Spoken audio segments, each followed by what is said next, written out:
Red Oak, it's opened some new doors to business. Channel 13's Roger Riley talked with the folks at a biosecurity firm that has found a whole new way to look at what they do. Roger, tell us about this. Yeah, that's right, Sonia. JBI Distributors of Red Oak has a solid business providing disinfectant for ag livestock operations and for food processors. The new business they're getting now, it's all about the employees. Early on, one of the established manufacturers down here in Red Oak came immediately down to us and said, we have 3 shifts within our operations.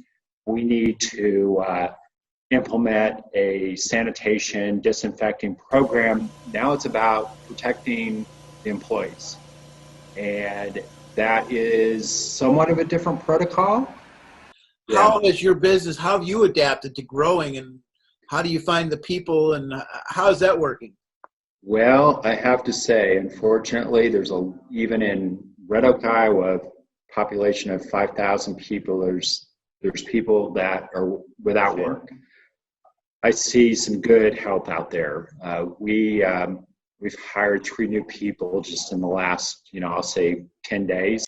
Any advice you would give to somebody maybe that you're not dealing with directly but wants to do some of the things you're talking about? Pay attention to, like the credit card machine at the gas station, the nozzle, the gas nozzles. And frequency is so critical. You can't wipe down, sanitize really enough if you've got an environment that you have people coming in and out.